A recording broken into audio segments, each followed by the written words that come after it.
I am Kevin English. I am one of the co-founders and director of routes at Dirty Freehub.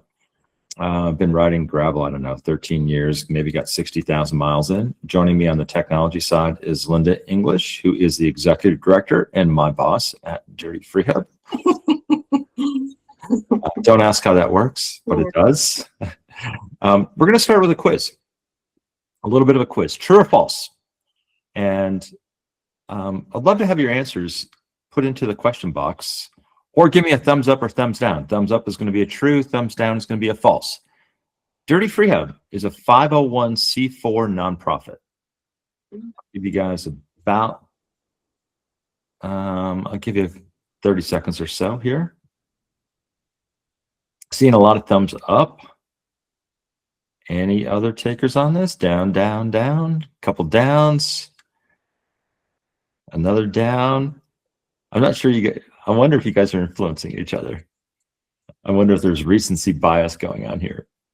So, Dirty Freehub is not. This is the answer to this is false. Dirty Freehub is not a 501c4 nonprofit. We are a C3 nonprofit. A C3 nonprofit is a charitable nonprofit. It is the most restrictive or difficult type of nonprofit status to get from the IRS. So, as a charitable nonprofit, we must have social missions and be doing social good.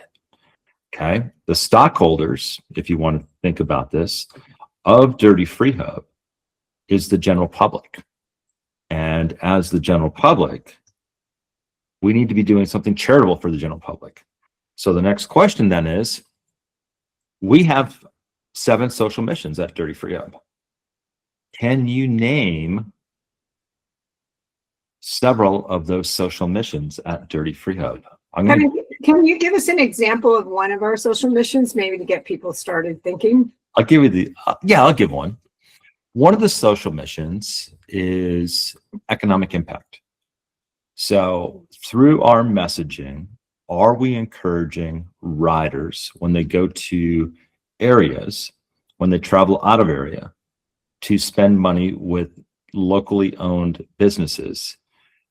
And if people are doing that, we are having a positive economic impact on those more smaller rural communities. So we know farming and ranching has become more difficult over time in communities and rural communities.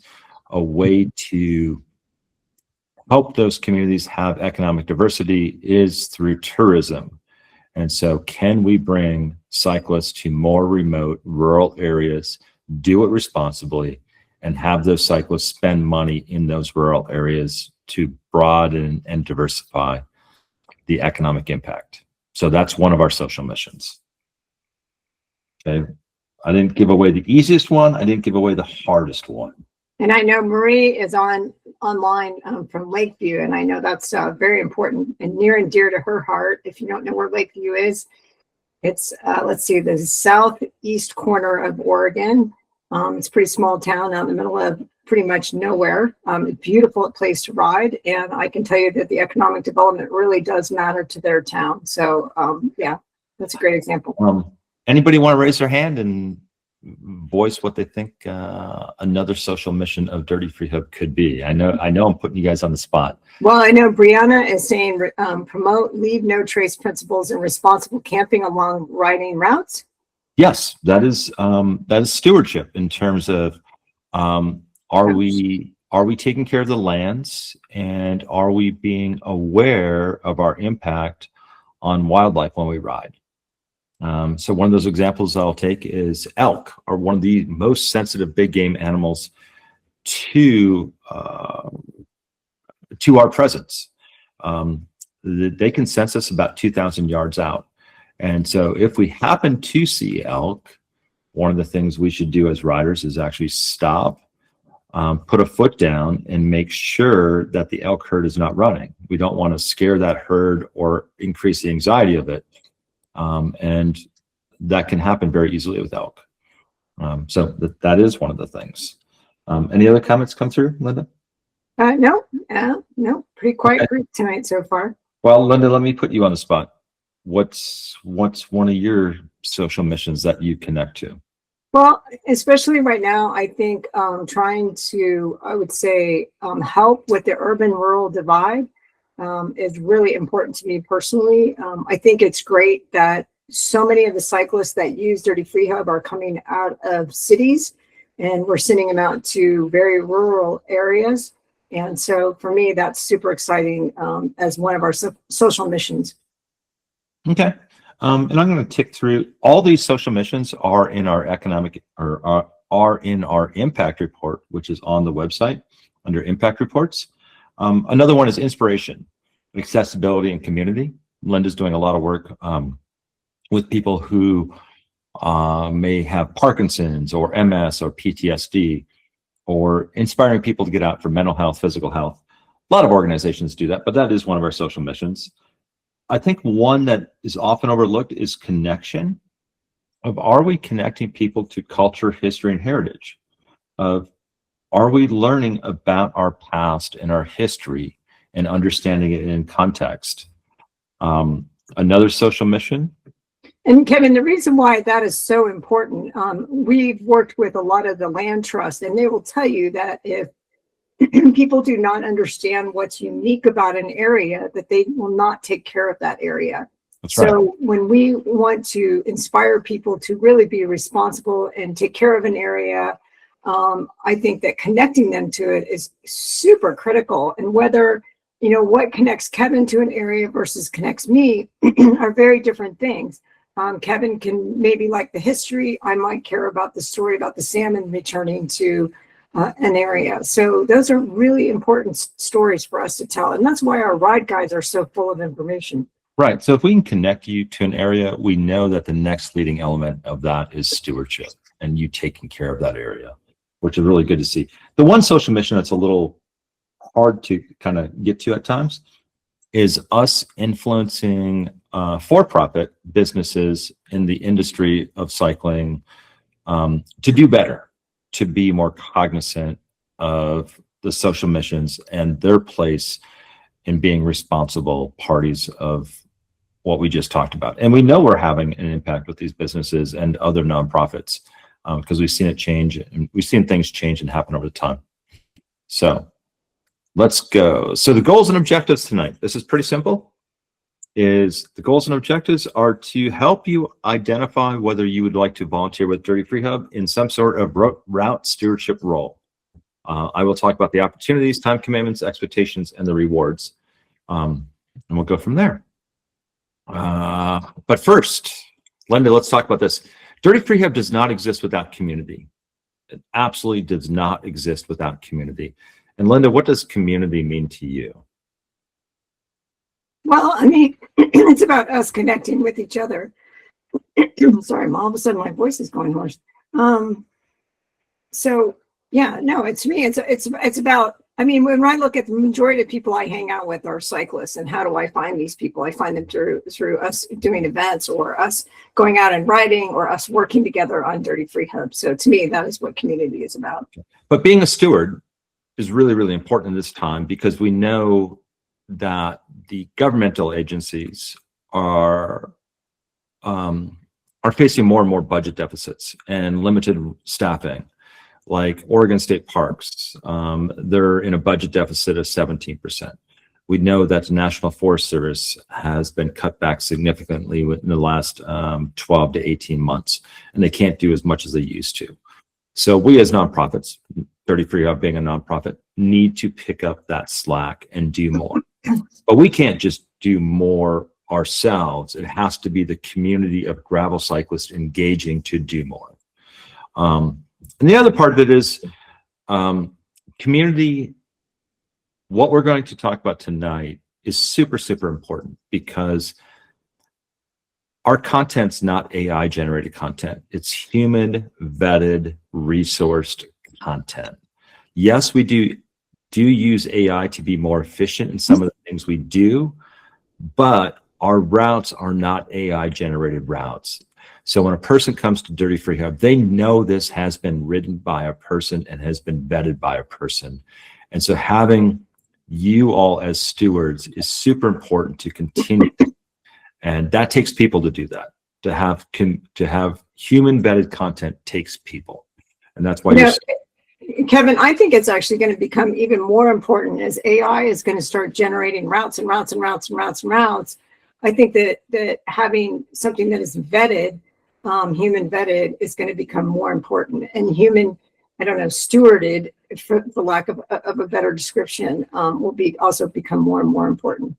Yeah. Okay. So the opportunities, we've got 4 opportunities here. We've got stewardship.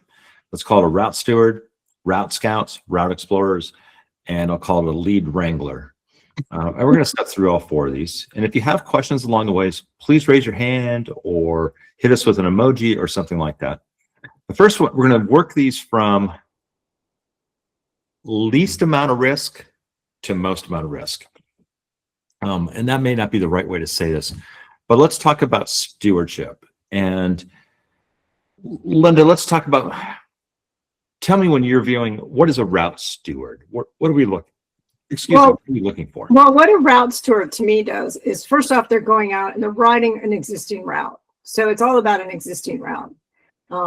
And what we want, what we're really hoping is every 6 months at least, there's a comment in the comment section for that particular ride guide. So Kevin, can you go ahead and pull up one of our routes and we'll show them exactly what we're talking about? Yeah, so I'm pulling up the water and lava route. And if you go down to partway down the page, there's a comments tab, and I click on the comments tab. And water and lava is one of our most popular routes. But the last comment left here was actually me scraping a comment off of Strava and posting it, which was 6 months ago. So Linda, why is that a problem? Well, it's a problem for a lot of different reasons. One, we don't know that the route's good. So now in this case we do, because this happens to be one of our local routes, and I would get a phone call if there was a problem with it. But majority of our routes, that's absolutely not the case. So we want confirmation. And even if all somebody says is, this is riding exactly as it's described, that's perfect. The second one is that it confirms that our description that we've provided is actually accurate, right? So all of the information, whether it's the tire size or the length or how much elevation gain, all of that is accurate. So secondly, when I look at somebody who is going to drive out to let's say Buenos Aires National Wildlife Refuge in Arizona, which is one of my favorite places to ride in the world. Beautiful area. But if you're going to make all that effort to get out there and you look down and there's nobody who's left any comments in a long time, you're going to start thinking, well, is this really a go or not? So it starts waning, I would say, on the cyclist confidence level. And then the third one is because I run marketing, we are constantly telling people about our great routes. And what we love to do, and a lot of you probably have seen us do this, is we'll take a comment. Hopefully you might include some pictures for us. And then we'll go ahead and we'll use that for social media. And that gets back over to our social mission of inspiring people to get out there. So that's the way that I look at why this route steward position is so critical for us. Right. And the other part in route stewardship, sometimes we'll get comments from the community saying, hey, there's some tree fall here. And it's great that the community comments on it. But typically when it comes to tree fall, for us to go out and work that and clear that tree fall, I need to know how many trees. I need to know where those trees are. I need to have pictures of diameters of trees. And that's really, hey, I put my hand next to the tree and I take a picture, or I stand next to the tree and take a picture, or there's maybe a new gate up, or there's a new sign up, and we may ask you to go out and take a look at that. So a steward is riding an existing route and giving comment to it and making the comment in the comments block, or sometimes we're going to ask, hey, we need somebody to go ride this route and check something out and report back to us. That's Kevin, a great example is, which route is it in Madras that we always have this gate problem where sometimes the gate's open, sometimes the gate's closed, and we're constantly going back and forth about this gate. And I mean, it's Haystack. It's Haystack. Haystack. Yeah. Haystack, yeah. Of course. Okay. And so just constantly having this problem of whether or not that gate is open or closed. And so we love when somebody takes a picture and says, here's what's going on with this particular gate. Right. And then our expectation is, hey, if you as a steward and you want to be involved, if you can just ride 5 to 7 routes a year and leave comments in those, we're dynamite. That's great. That's what we're looking for. I'd also like to give a shout out to Pete Pollard, who's on our call tonight. And Pete, you've done a great job a lot of times of leaving us comments. We really do appreciate those. He does a lot of routes in and across Arizona that, we're not going to get to all of the time. So we really appreciate that. Yep. Okay. So the next one is a scout. Yeah, that's the one that you just talked about. No, I just talked about scout. No, you're right. I'm sorry. We just talked about steward. So a scout, these are routes that have been submitted to us by the gravel community. And it's typically a person submits, hey, this is my favorite route. Okay. What we need is we need somebody from the Dirty Freehub community to go out and evaluate, is that truly a 5-star route? And if it's not, can it be made into a 5-star route? So we're looking for you to evaluate and make suggestions. And if you ride it and it's a 5-star route, a couple pictures, a comment about it, that's what we're looking for. So Kevin, how would I know if it's a 5-star route? Okay, so we go to Dirty Freehub. Oops, I got to share that tab. Yep, there we're back to the share tab. There you go. And we got this help block, and it says route types. And we've got this little spot that says 5-star routes. You have a whole webinar. And we have this whole thing about criteria for 5-star routes. And it's a route that has many of these things. And then we talk about a couple things that are not in our criteria. So it just you kind of go through this checklist and go, okay, does this make sense? And I think one of the easiest ways to say, is it a 5-star route? Would I ride this route a second time? Would I come here and ride it a second time? And if you say yes, you're leaning towards a 5-star route. And Kevin, can you show me your secret stash of routes on Ride with GPS, which never shows anybody this? So it's a pretty big deal. So where you're going to get these routes for is inside of a Ride with GPS collection, and I'm going to make you, if you choose to be involved, I move you into this status level where you have access to all this. So these routes to test, I've got 131. So we're still looking at the Dirty Freehub webpage. I'm sorry. No, you're not. No. So this is in Ride with GPS, and this is collections. And I've got a whole set of collections. The routes to test I'm going to talk about in a second. There's 131 items sitting in that bucket. But these other buckets, which I need to consolidate, there's 32 here, there's 18 there, there's 16 here, there's 6 there, 61 over there, so on and so forth. They all are routes that are scout routes that I really just have been community submitted. We need somebody to go out and ride and test them. So I've probably have, if I consolidate all this, and I haven't yet consolidated it all, there's probably somewhere between, I don't know, 100 to 200 scout routes.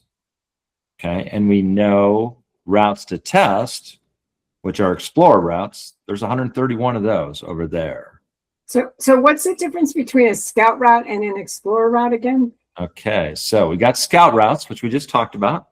That's where we know the route goes. And what I mean by that, we know all the roads exist. We know somebody has ridden this, and you're going to go ride it, and it's all rideable, and it makes a loop or makes a lollipop or makes whatever. But we know that all the roads exist. Now, when we go to explorer routes, these are routes that have been mapped. Okay, and it's typically me who has mapped a route out based on me doing a lot of mapping research, but they haven't been ridden. Okay. This is just stuff that I've been putting pencil to paper to, that I look at from satellite, from Esri maps, from Avenza maps, and I go, wow, that looks pretty cool. Okay. we just put 3 of these together in the Mojave Desert.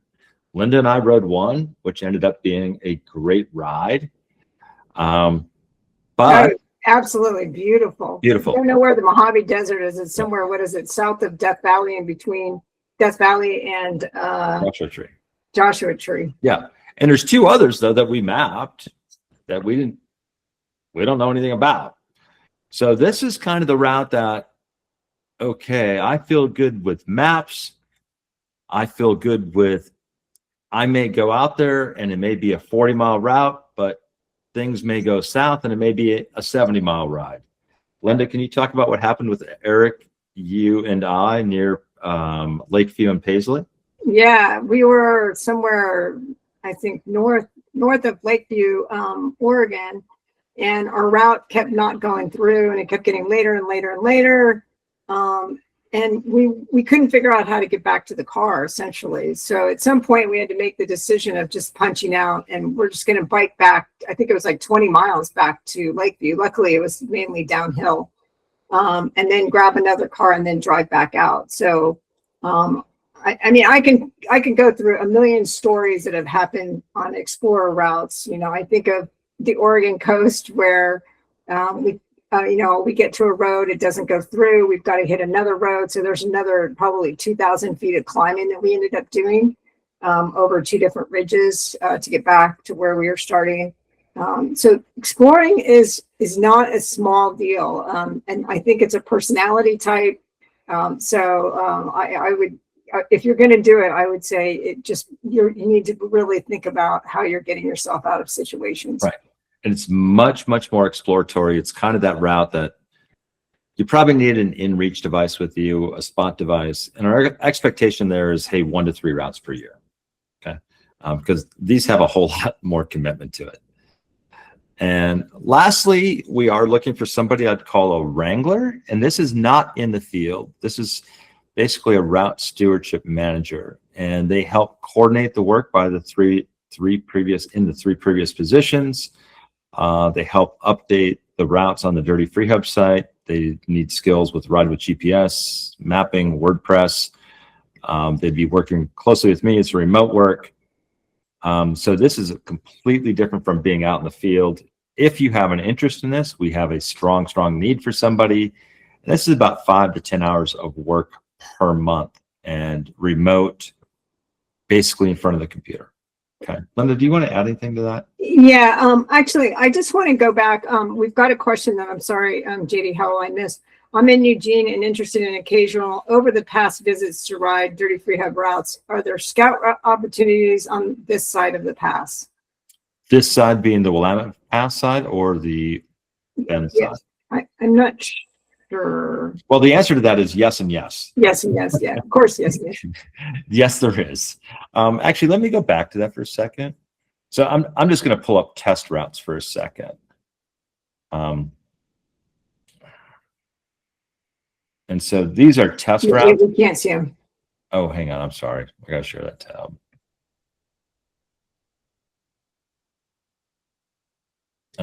For some reason, it's not filling in the color, but you can okay, now you can kind of see. Those are all test routes, and I have more test routes, but there's a lot of them in Oregon. There's a lot on the coast. There's a lot basically over towards Idaho. And then if I start looking, I need to consolidate stuff. I know there's stuff down in California. I know there's stuff in Nevada. I know there's stuff in Montana. But yes, the answer to your question is yes, there is. Did you have other questions, Linda? Yeah, I do. I'd like to go back to the page on stewards. Stewards, okay. Yes. So I would just like to ask her, so just give us a thumbs up if this is the level that you're interested in. So just go ahead and press the emoji that you're interested in. So there's 3, 4, 6. Okay, there you go. We've got a bunch going there. Okay. Oh, that's cool. Okay, so go ahead and go. Oh, wait. Oh. People are figuring it out. So then go to Steward. So give me a heart symbol if you're interested in the scout one, or thumbs up. That's fine. So you're interested in scouting. Interesting. Yeah, and you can do stewardship and scout. It doesn't We're not Right. asking you to fit into one bucket. You may fit into several buckets. Okay. Well, we've got some adventurous people, and let's go to explore and see how many people are interested in being explorers. Oh, Taylor, Matt, Pete, Ken. Oh, you got a few. That's impressive. Super cool. Okay. Okay, great. Okay. Wow. So the rewards to doing this, it's really, like I said, we're a 501c3. We're dedicated to social missions and to give back. And what you are is you're actually giving back to the community. Recently, we had a Facebook post that a person was kind of, hey, you guys are giving away some of the secret riding areas, and people should take the time and be able to figure this out. I would kind of push back a little bit and say, what about the mom and dad who have 2 kids, are working full-time jobs? Don't they also deserve the opportunity to go explore and experience cool places that we have in the Western United States? And so by you being a steward, a scout, or an explorer, you're helping build this collection of routes for those people who have limited time or have limited needs or are super busy with life, or you're helping that person who doesn't have the physical skills, physical capacity to go out there and get lost. The person who plans a 20-mile ride and it turns into 50 miles. Well, Kevin, remember when I started out as coming over off of road cycling, and so for me, having vetted routes was really critical. I didn't have the riding skills in order to ride for very long, so right. I could have been out there forever. Yeah. So the first part of this is just giving back to the community and doing good. The second part, which I think is super, super important, is we want to make this whole group of stewardship a working collective community of where you all work with each other and you start building relationships, because we know relationships are super important in this day and age.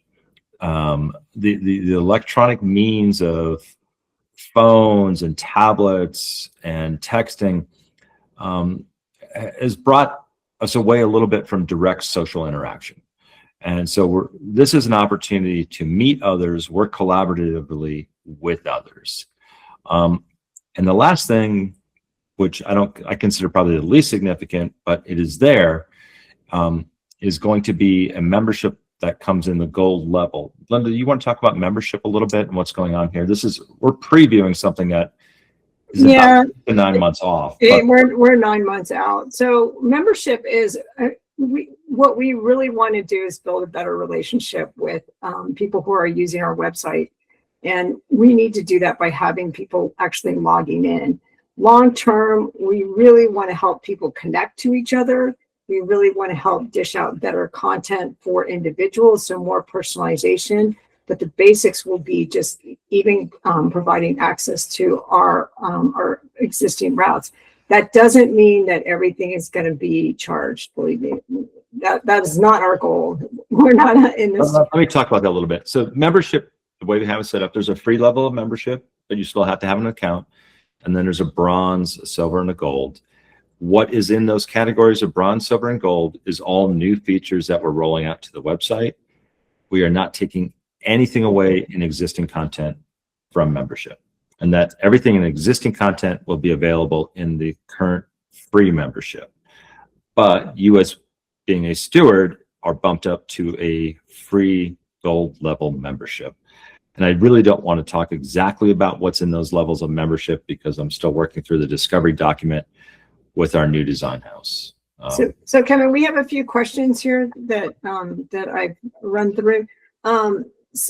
Ken is asking us, maybe it's coming prior to becoming an explorer or scout. How does someone see what routes need testing?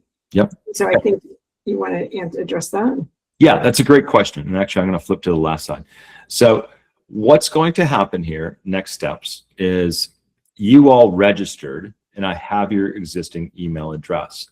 After this webinar, I am going to send you a follow-up email, and there'll be a link in there to express interest in what I would like to volunteer as, whether it be a scout, a steward, an explorer, or all of them. Okay.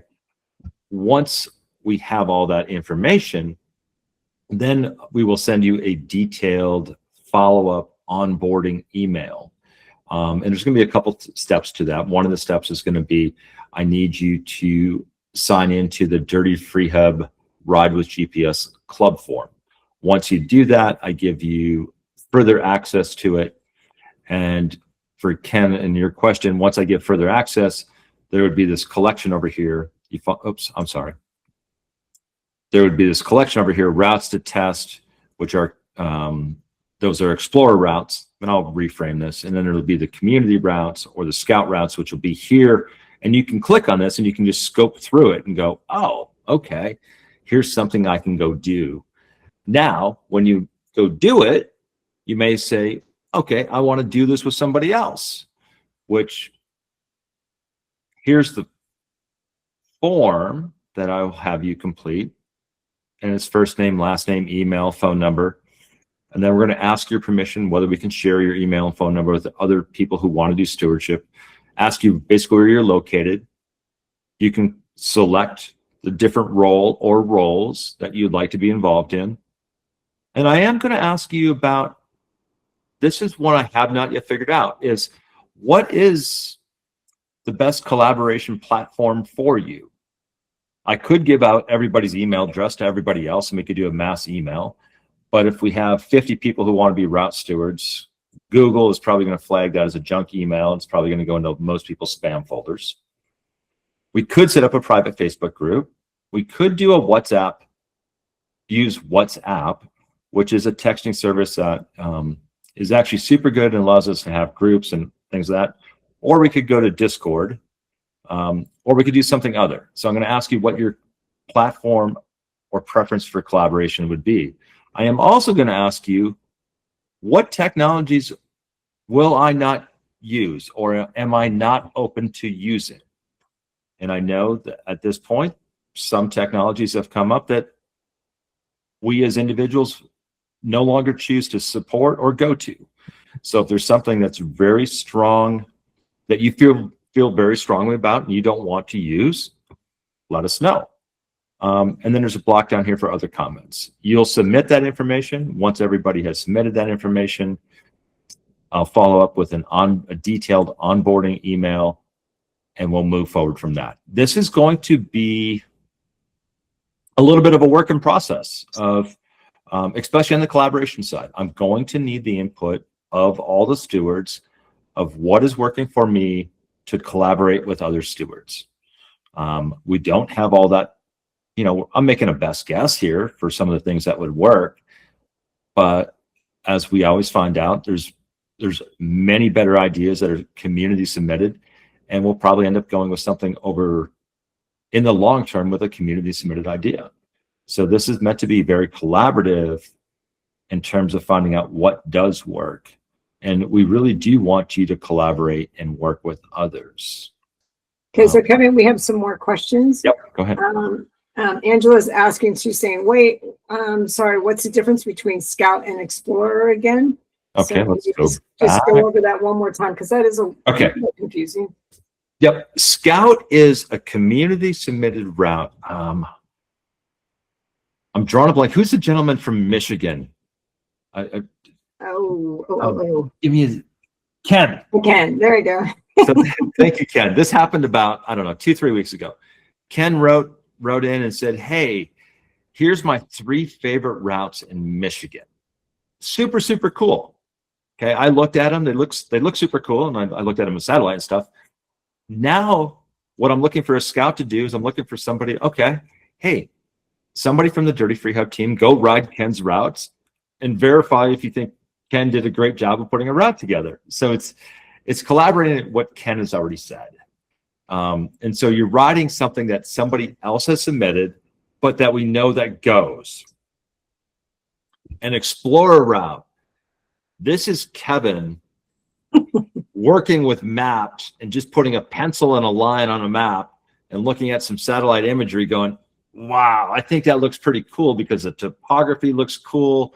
It crosses a couple of creeks, climbs a mountain, but I have no idea if the satellite imagery I'm looking at is up to date, is good, whether the Forest Service has gone through there and decommissioned the road, or there's a bunch of tree fall, I don't know. Okay, so this is much more exploratory. It has not been Mark's or Mike's favorite route that's just been submitted. This is Kevin playing around with maps and going, this looks super, super cool, but that's all we know. Angela says that's how she always rides. Hey, Kevin, you have two people with raised hands. And so one of them is our pally from Lakeview, Marie. And the second one is somebody called Dog's Boy. So I'm not sure who that might be, but go ahead and allow Marie to gain access and we'll see if she's got a question. I'm trying to, hang on. I'm trying. Okay, let me find Marie. She's under, she's listed. I got it. Oh, she might have lowered her hand. Who was the other person? Dog's Boy. Dog's Boy. Okay. So I have made both of them contributors, so they should be, they need to accept. They have to accept it, and then if they would like to pop on and ask their questions. If there's anybody else who would like to go ahead and grab the microphone, you can just raise your hand and we will pass you over control. Yeah. We'll give you control. So Marie, you are a contributor right now. You just need to turn your microphone on and we can hear you then. There you go. Hi, you guys. Hey, I'm sorry. I think I accidentally hit the hand thing a long time ago when I was thinking around on the buttons down here. But yeah, hi. Hey, good to hear from you. Okay, that's all. Okay, no worries. Okay. And Dog's Boy, I think. Yep. He just raised his hand again. I'm not sure. Question: Is there an acoustic? Is there an acoustic versus e-bike bias on Dirty Freehub routes? No. What do you mean by acoustic bike is a push bike? I know. I'm like, what is that? Yeah. I have both and ride my acoustic mostly, but as I age, I imagine some results with a lot of climbing may be more favored. Also realize that I will. Some routes like C2C that run through Starker don't allow e-bikes. No, so e-bikes is I don't want to. That's a dialogue that keeps moving and shifting. BLM, national forests, national parks, state parks, they all keep changing how they're approaching e-bikes. And we do not have a bias. I will say I own an e-bike. I do too. Linda owns an e-bike. And I am actually looking at also getting a dual sport motorbike to help me do some scouting. So, and I've got plenty of acoustic or push bikes also. I've got more acoustic push bikes than e-bikes. But no, we don't have a bias. All we ask is that people ride responsibly and respect private property and respect others who are riding. So no, there's no bias there. It's I have some health issues, and sometimes I end up riding my e-bike a lot more than I do my push bike, just because that's what I can currently ride. That way you can keep up with me. That's true. So from Katie Baker, my husband will also want to sign up. Is working tonight and couldn't attend. How would he go about getting on the mailing list to sign up? So if the email that comes out is going to have the link for signing up, you can just share that link with him, and he can use that. So that's super easy, Katie. And Katie, you're going to vouch for him, I assume. He's a good guy, right? Any other questions, Linda? I don't see any other questions. Let's see. Dog Boy still has his hand raised, but I don't see any other ones. Okay, yeah, I made him a contributor. Okay. Oh, now he's back out. Okay. Okay. Lastly, group rides. JD, you asked me about group rides. Could you, if you're visiting Ben, could you join a group ride now and then for the community aspect? Absolutely. And that's just a totally different thing. We do have group rides, and we put them on our events. We post them on Riding Oregon Gravel on our Facebook forum. There's also a meetup group called BASE, which is Bend Area Cycling Enthusiast, where we post all of our rides through. We also manage that particular meetup group. So just and all of the above are easy ways to figure out. If you can't find them, you've probably got my email address. You can always write me, and I'll be happy to let you know what we're doing. And let me comment on it. We're going to have, I didn't want to confuse stewardship with ride organizers or ride leaders. We are going to have another webinar just for those people that would like to lead group community rides. So that if that's something you're interested in, just be aware that we're going to have a separate presentation on that. I will tell you the other thing that I think that what we do that I think is important is when you do a community ride through Dirty Freehub, realize that we go out and we do purchase liability insurance such that you as an individual are protected from liability of leading a group ride. And so it's when it's under the Dirty Freehub umbrella, you're under that insurance coverage. And that's regardless of whether you lead that ride in Arizona or you lead that ride in Oregon or you lead that ride in Idaho. It's something we just feel strongly about, is that if we ask somebody to be a ride leader, we believe we need to provide the insurance and coverage for them. And Kevin, maybe just 1 minute on the Dirty Roads crew, given and also recognize the geographically restrictions on Dirty Roads crew right now. So yeah, the other thing we do is we actually do run a work crew that takes care of some of the single track trails that are connectors that usually do not fall into a mountain biking trail network. And we also take care of removing tree fall from some of the smaller Forest Service roads. And so we have sawyers, people who are certified on chainsaws at the A, the B, and the C level. Those things are posted on our events tab if you want to become a sawyer. Then we have swampers and trimmers and all that. And we do work parties throughout. And we try to handle as much trail and route work as we can. And that's typically has been in Central Oregon and it's not like we're not doing it on Arizona. We tried a little bit on the Oregon coast. That was a little bit out of our reach. Basically, we will do it where we have people. Yeah. It's organically growing. And it's, we've got some people in Northeast Oregon now. We do know we've got some work identified on the coast. We just haven't figured out how to do it. We have work in Central Oregon. And it'll organicacally grow over time. But we do have a volunteer coordinator who's coordinating all that work, who is Koira, who's out of the Willamette Valley. So we're working on that also. But tonight was just about stewardship, of what we were looking for stewardship. But there are other volunteers and volunteer opportunities in terms of ride leaders or organizers and the Dirty Roads crew, if you really want to work hard and break a sweat and run that chainsaw. So my contact information is at the very bottom of this slide. It's kevin@dirtyfreehub.org.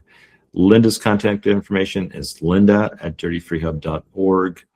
We super appreciate you all spending time with us tonight. Is there any last questions, Linda? Nope. Okay. No, thanks everybody for showing up. I really appreciate it. And even if you choose not to be a steward, that's super. Ken has got a question, Lindy. Yeah. Let me see. I'll make Ken Mathis. Yep. Ken, I just made you a contributor, and you just need to accept being a contributor, and you can talk and open your mic. Yeah. Thanks everybody. Yeah. Just as a kind of a conclusion. So you're going to send an email to us with further instructions or whatever to move forward if we want to. Yep. Yeah, as long as you are registered for the event. Some people might have gotten a login through other means, because I always get scared people can't find that email. And so I'll send it. I'll post it the login information sometimes on the forums. But yeah, you should have an email from me. Yeah. And Ken, that'll come out within the next 24 to 36 hours. Okay, got it. Okay. Cool. Last thing I would just like to say, again, appreciate you all spending an hour with us on a Tuesday evening. And it's super cool to see, this many people looking at becoming involved with community. I find it exciting. Linda? Yeah, no, I'm super excited. And I know, I hope you guys are all getting out out to ride. I know I'm trying to get out in some little bit of a dicey weather here in Oregon. And those of you that are sitting down in Arizona, I'm green with envy. Okay. Thank you all. Bye. Good night.